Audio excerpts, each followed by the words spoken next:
Welcome to Monster Guitars, Glenn here, and this is the first time I've done this.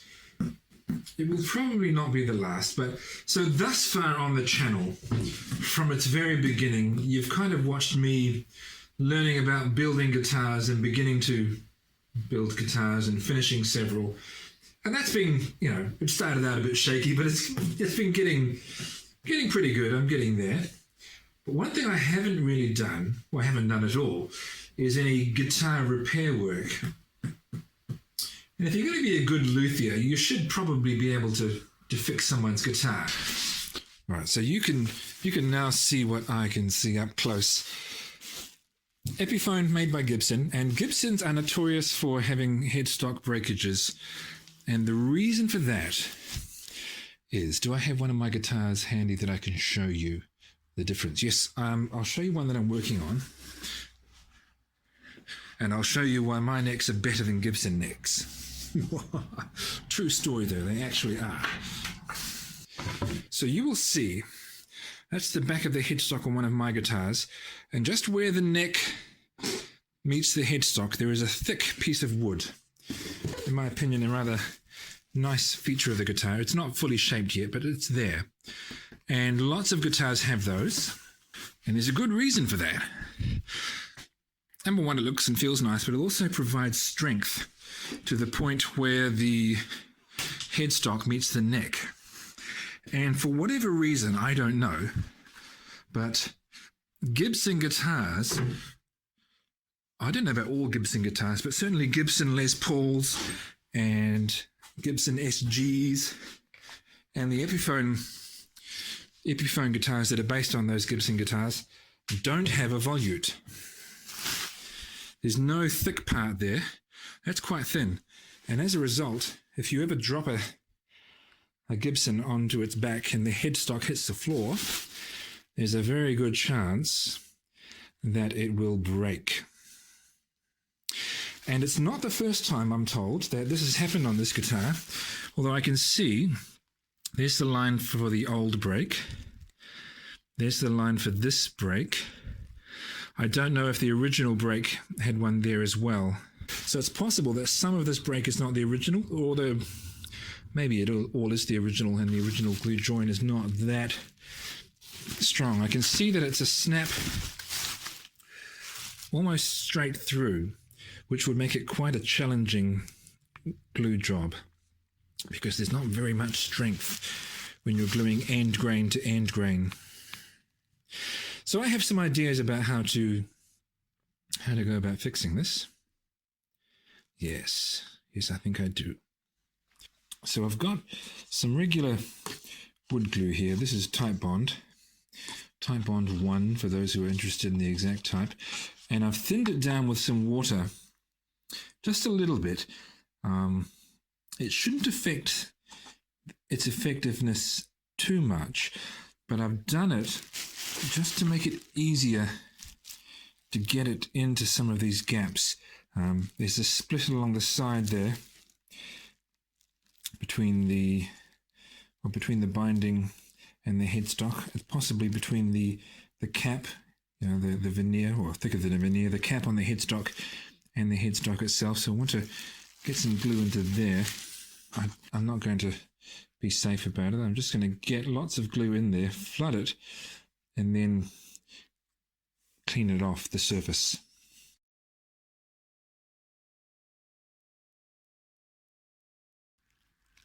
Right, now I'll put some undiluted glue there.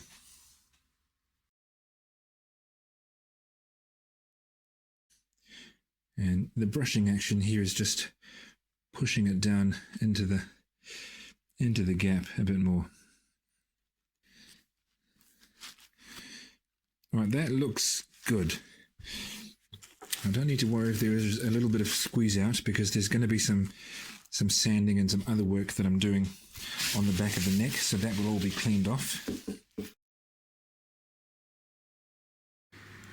So I think I've hit on a solution. I've observed a few other people on YouTube and done something similar to, but not quite the same as. Mind you, they didn't all do the same thing as each other. So I have gained inspiration, been inspired. So there is the neck, and I want to route a couple of channels there and there to insert a couple of splines. What do they call them, splines? I call them splines because I saw someone else call them splines. They're braces, basically. And I have made this little jig.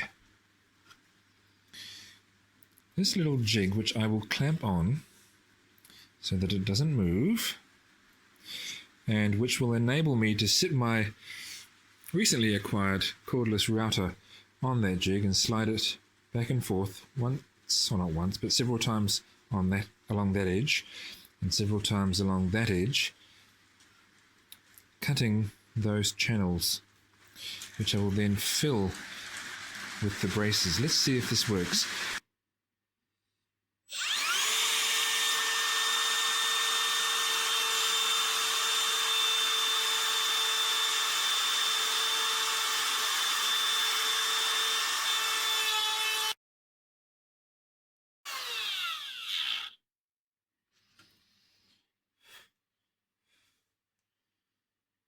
Okay, that looks all right. There's a channel down there being cut. Okay, so we've got some channels. We've got two channels. This neck is made from mahogany. I'm in New Zealand, and we don't grow mahogany here, but I do have some repurposed mahogany from some nice old furniture. This was a bed head made from mahogany. There are different types of mahogany. I'm not sure if this type is the same as the one that's in the guitar, but I imagine it's close. So I'm just going to cut a small amount of this and we'll start making some braces.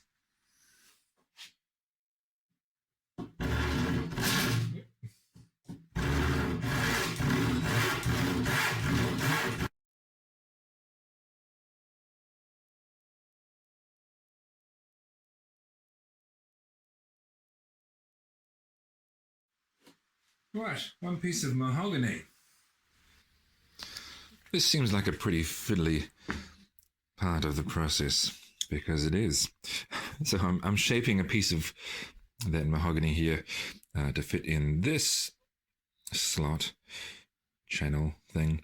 I've got one end fairly well shaped. I'm just working on the other one now by grinding it away on this piece of sandpaper. I think we're pretty much there. Am I putting that the right way in? I think so. It's snug and it kind of squeaks a little as it goes in, but it's not really tight. I don't have to bash that in, and that's probably a good thing. I wouldn't want to exert too much pressure on the surrounding wood. Now, I'm reasonably okay at this sort of thing, but I'm not as good at doing this particular job as some people who have been doing it for a long time. So I'm not as confident as they might be in how good a fit I'm getting there. So I'm not going to use regular wood glue for these braces. I'm going to use epoxy, because epoxy will fill all the gaps and then it will become rock hard, so that space that I've routed out will be completely full, and that's what I want. So let's get some glue and let's get gluing. Okay, hopefully you get a good view of what's happening here. As good as can be expected when both of my hands are busy. So 2-part epoxy glue, like so.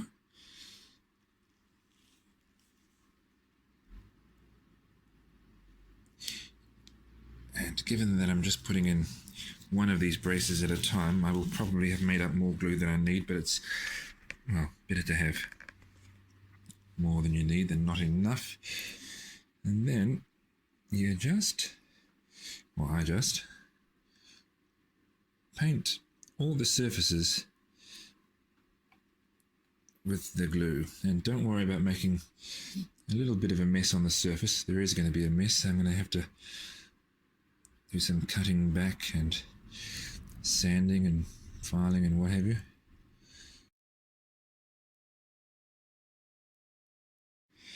Okay, and here's my piece. I'll just make sure I get glue on all the parts of the piece that I want as well.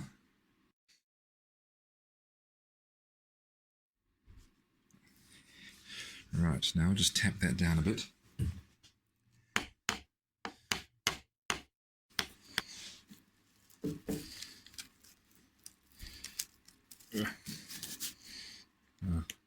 Wouldn't normally clamp directly onto the guitar, but it's clamping onto the bone nut on that side, so it won't do any harm. Okay, so I leave that. I can see, well, I'm pretty sure, looking around all the edges, that epoxy is filling all the gaps around the edges. I'll just make double sure by making a mess all around the edge, just because.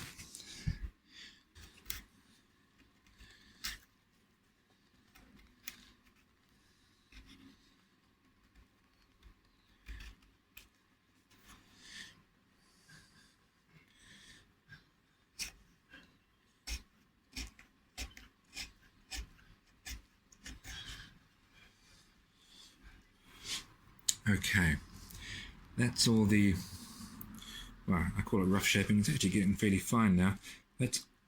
I say this as I start to whittle a little more. That's all the shaping I'm going to do with the blade now. Stop.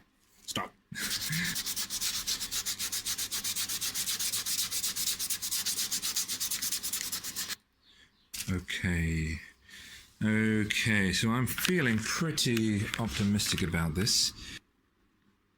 I think we're looking okay. I'll have to do a grain fill on the wood that I've put in there, because mahogany has quite an open grain and you do need to fill it. I've made up a water-based grain filler, and if you've been following my channel right from the beginning, or if you've ever gotten bored at 2 a.m. and gone trawling back, you will have seen me do this ages ago on another guitar. And what I've made it from is actually drywall compound.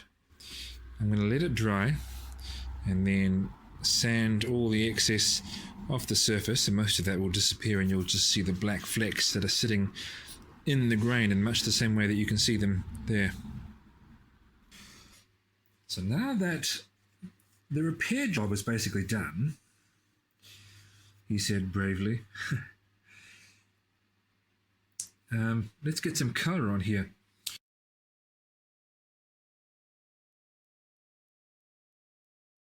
But I think we've got a foundation there for something that could look really good.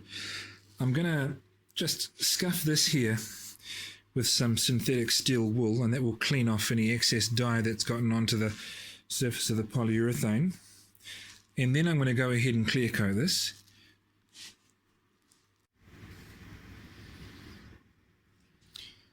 It's that time. Now, Gibson guitars are I think they're all sprayed with nitrocellulose lacquer. Epiphone guitars, however, are not. They are sprayed with polyurethane, and some people would even prefer that. It's certainly a stronger clear coat. It's more hard wearing than nitro, and so I'm using polyurethane here. I'll just put on a coat tonight, a couple more tomorrow, maybe a further, and then I'll let it dry and cure. Now this is just regular polyurethane. It's not, it's poisonous stuff. It's not super toxic like, say, an enamel, or certainly a 2-part polyurethane or something worse, but all the same, do cover your mouth. This is not a full-on respirator, of course, but it's a mask, obviously.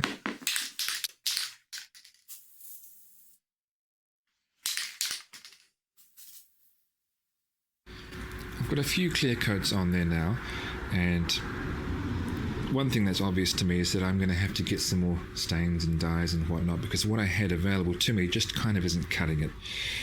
I don't want to show you too closely because it just doesn't look great. I should actually get some more leather dye. Some red leather dye I think would have been a better option here to help me. Anyway, the reason that I'm recording this short clip just now is to point out something of moderate interest. Often with these guitars with the back-angled headstock, where it's fallen over backwards or something like that, and the headstock has hit something, maybe the floor, I think that's probably what happened here and caused the original damage. Not only do you often get snaps, cracks and damage and breakage here at the base of the headstock, you, just because of physics, you often also get damage down here. And I think that's happened here. And I don't know that, of course I have no idea if the previous repair guy saw this, but he hasn't done anything with it. As I was scuffing the surface of the clear coats ready to spray with polyurethane, I uncovered what looks like it was a finish crack that goes all the way to the surface, so it hasn't been retouched. I think, just looking closely at it, it is just a finish crack, and it's not a crack in the wood. Maybe, hopefully. As far as I know, there haven't been any issues arising from damage down here, so I'm not going to do anything with that, because whatever it is very shallow, probably just in the finish. I'm not even sure that you can see that. Oh, yes, you can.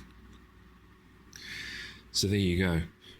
Where you've got damage here, look out for damage there, because it can undermine the integrity of the neck. Okay, once I've finished spraying this, I'm going to hang this up in my drying cupboard, because the polyurethane will need to cure, and I'll come back to it in a couple of weeks. Now that the polyurethane is fully dried, it's cured, it's hard, I'm just going over and wet sanding the surface. It is very flat already, so I just ever so gently touched it with 600 grit, and I've worked my way up here to 1200, and it's requiring pretty much no work. Just for peace of mind, I'm going over it, making sure that it's perfectly flat and smooth.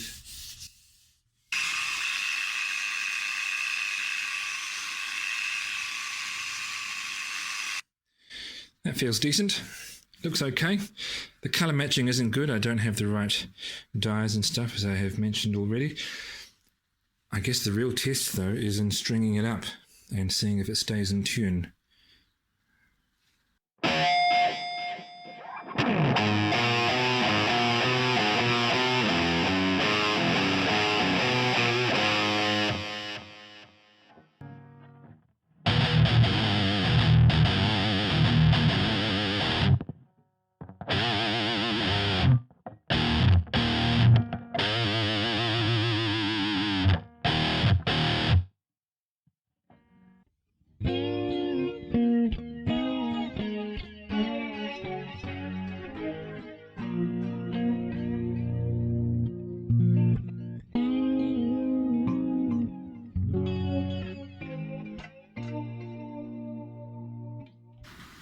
Well, when I was playing on this, actually it was some hours ago now, but you just seen it a second ago, was really just a whole lot of bends and things to hopefully put it out of tune, if it was going to go out of tune, or if there was going to be any movement in the repair job, if that was going to fail, and everything seemed great.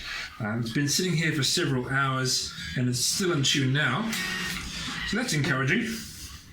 So it's probably wiser on my part to be skeptical of my repairs done for the first time rather than over-optimistic. But the truth is, in all likelihood, given what I did to it, putting those braces in, that is probably as strong, if not stronger, than the original unbroken headstock, because these guitars, as I said, are prone to have a somewhat fragile relationship with their headstock. So, Flynn.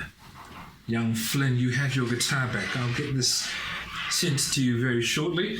I know it's a bit of a special one. Do be careful, I mean, you know this already, but do be careful with it, because Les Paul guitars with headstocks that don't have a volute there are prone to break when they fall onto the back of their headstock, so, don't let that happen.